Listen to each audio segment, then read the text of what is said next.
The Book of Esther, Chapter 1, NKJV. Now it came to pass in the days of Ahasuerus. This was the Ahasuerus who reigned over 127 provinces, from India to Ethiopia. In those days, when King Ahasuerus sat on the throne of his kingdom, which was in Shushan the citadel, that in the 3rd year of his reign he made a feast for all his officials and servants, the powers of Persia and Media, the nobles, and the princes of the provinces being before him, when he showed the riches of his glorious kingdom and the splendor of his excellent majesty for many days, 180 days in all.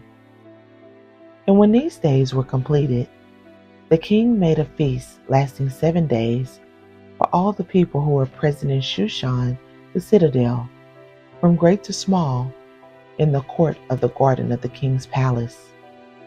There were white and blue linen curtains, fastened with cords of fine linen, and purple on silver rods and marble pillars.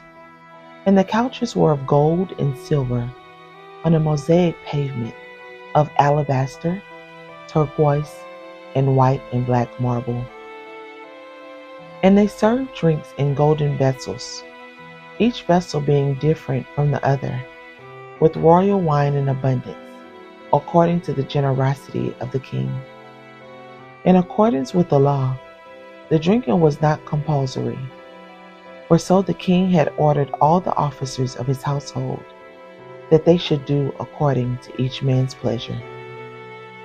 Queen Vashti also made a feast for the women in the royal palace which belonged to King Ahasuerus. On the 7th day, when the heart of the king was merry with wine, he commanded Mehuman, Biztha, Harbona, Bigtha, Abagtha, Zethar, and Carcas, 7 eunuchs who served in the presence of King Ahasuerus, to bring Queen Vashti before the king, wearing her royal crown, in order to show her beauty to the people and the officials, for she was beautiful to behold. But Queen Vashti refused to come at the king's command brought by his eunuchs. Therefore the king was furious, and his anger burned within him.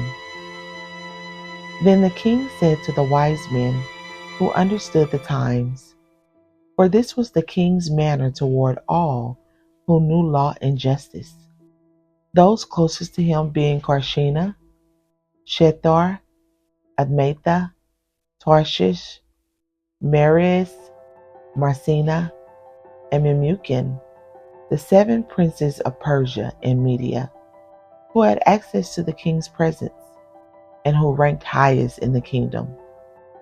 What shall we do to Queen Vashti according to law, because she did not obey the command of King Ahasuerus brought to her by the eunuchs? And Memucan answered before the king and the princes, Queen Vashti has not only wronged the king, but also the princes, and also the people who are in all the provinces of King Ahasuerus. For the queen's behavior will become known to all women, so that they will despise their husbands in their eyes when they report. King Ahasuerus commanded Queen Vashti to be brought in before him, but she did not come. This very day the noble ladies of Persia and Media will say to all the king's officials that they have heard the behavior of the queen. Thus there will be excessive contempt and wrath. If it pleases the king, let a royal decree go out from him, and let it be recorded in the laws of the Persians and the Medes, so that it will not be altered, that Vashti shall come no more before King Ahasuerus, and let the king give her royal position to another who is better than she. When the king's decree, which he will make, is proclaimed throughout all his empire, for it is great, all wives will honor their husbands, both great and small. And the reply pleased the king and the princess. And the king did according to the word of Memucan. Then he sent letters to all the king's provinces, to each province in its own script, and to every people in their own language, that each man should be master in his own house and speak in the language of his own people.